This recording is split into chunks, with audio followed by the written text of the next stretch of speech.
Hi guys, welcome to another video on Abantame. Today's subject is about sexual taboos in African homes.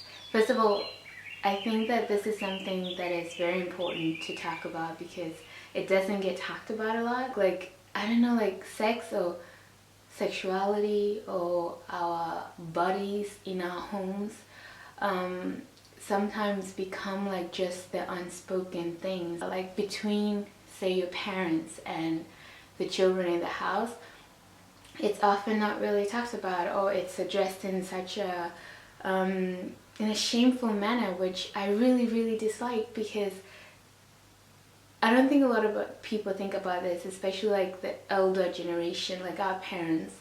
But the way they behave around things that have to do with you being active sexually, even just by ignoring it or pretending it doesn't exist, in a way it creates a sort of shame around this whole concept, which kind of closes the doors of dialogue between parents and children about such subjects, which are very important. We are all here because someone gave birth to us, and in order for us to be in that someone's body, sex had to have happened, right? And whether you like it or not, it's a natural thing. It's nothing that we should be ashamed of, or nothing that we should especially make a taboo. But I feel like this is the case in many African homes, that it is seen as a taboo, or it's seen as something that is shameful to talk about or disrespectful to talk about. When I think about my own family, when my mother grew up, this was even worse than it is for us, obviously, because generations change over time, obviously. But when my mom grew up, and she grew up in a very Christian family, and so sex was nothing to really be talked about, because the assumption was that you wouldn't have it until you were married. So the idea that you would have to talk about it was kind of like swept under the rug, because it wasn't gonna happen. Which obviously, as you might guess, is not always the best way to have sex education. Just assuming it won't happen until it's appropriate to happen. Because when we evolve, obviously our bodies as humans also change, and we have urges and we have questions, and it's very dangerous when you live in a place or when you live in an environment where those questions are translated into shame, or are translated into you being a bad person, or you being sinful, even worse. Now, I would say that in our family, my grandma did the best that she could, and my mother obviously also did the best that she could.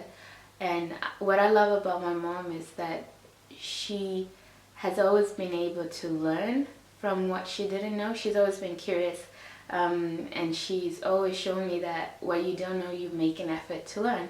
And even in her later years right now, like, she's still learning and expanding and trying to make a way for us to have a home where more of the things she grew up as taboos are not taboos, because she can see the harm that those taboos actually made or manifested in their family, because people weren't willing to talk about things that were going to happen or that people were going to experience anyway. One of the things that my mom used to do, which I think if you are in a similar situation, that really helped, was that we used to watch Dr. Phil and Oprah back in the days. Like, I would say that back in the days actually was kind of quality television. Back then they really used to talk about a lot of things that a lot of families maybe had a hard time talking about, like sexuality, teen pregnancy, sexual abuse, all these things.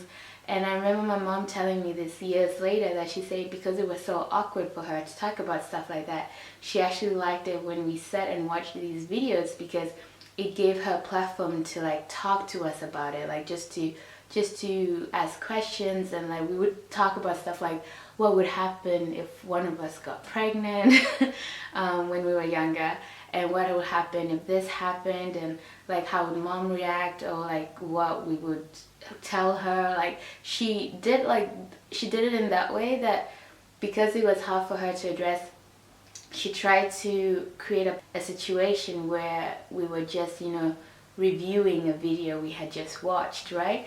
And I think that really helped also, because I think when you have silencing about sexuality, or sex in general, there is also the harmful effect that if your kids or someone in your family experience sexual abuse, they don't really know who to talk to about it, because they think all things related to sex is shameful. And so talking about any of it, they feel guilty and bad, even if it's something that has happened to them. And this is like one of the worst things that happens in such families, where sex is a taboo, or just having a sexual body, if that can be even a thing to say, but it's a taboo, is that it silences people even when they maybe need help from the people that love them. And I don't even think that people do this intentionally because they don't care about their family. I think it's just tradition, like almost bad, because not all tradition is good. Like a lot of tradition is good, but some of it is harmful. And sometimes it's just passed on and we inherit it as a given. And I think we as the younger generation, like even if you have parents that don't talk to you about sex and such, even your siblings or your family members where it's almost a no-no subject, today you have the internet, so you can research a lot of things that you had questions about before and maybe didn't know where to get the information, like safe sex, like pleasuring, like what is good sexual activity and what is bad sexual activity, in the sense of like, how do you know that you're in a safe situation when you're having sex. For me, I feel like already the fact that I can even make a video about this, I feel like compared to what I used to be, like just like 4 years ago, 5 years ago, it shows that it is possible to change that mindset that sex is a taboo and something bad and shouldn't be spoken about, and that it is a sin. Because it's something you have to unlearn, it's something you have to work on, and to push yourself to talk about these things regardless of how uncomfortable they feel. Like talk with your siblings if you have some, with your friends. Like at first you really feel really awkward, of course, but you practice and you practice and you accept that this is normal. Like sex is not a bad thing and sexuality is not a bad thing, but we make them bad things when we put this taboo on them, or when we associate them with only bad things, right?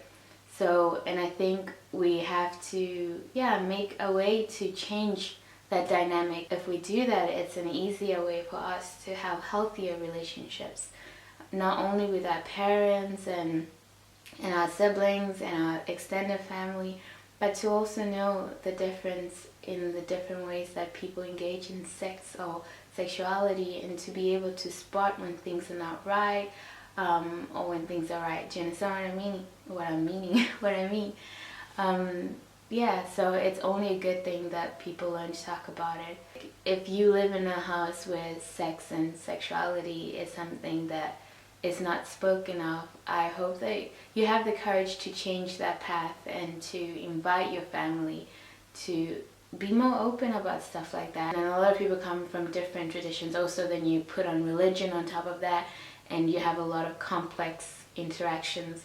But I think the best relationships are always ones where there's free communication.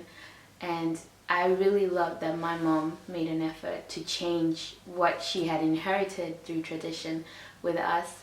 That she made an effort to say, okay, that's not how it's going to be in our family. And me and my siblings, we're going to build on what she changed and make it even more better and grow from that, right?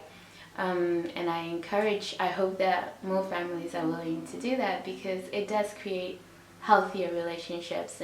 Anyway, I hope that this helps, or it starts some kind of conversation. It's a bit everywhere, but I think you get what I'm talking about, okay? And I think I will let that be, and I'll see you guys in my next video. Bye guys. You would describe yourself as they have become by you choosing or practicing a certain mindset or a certain way of being.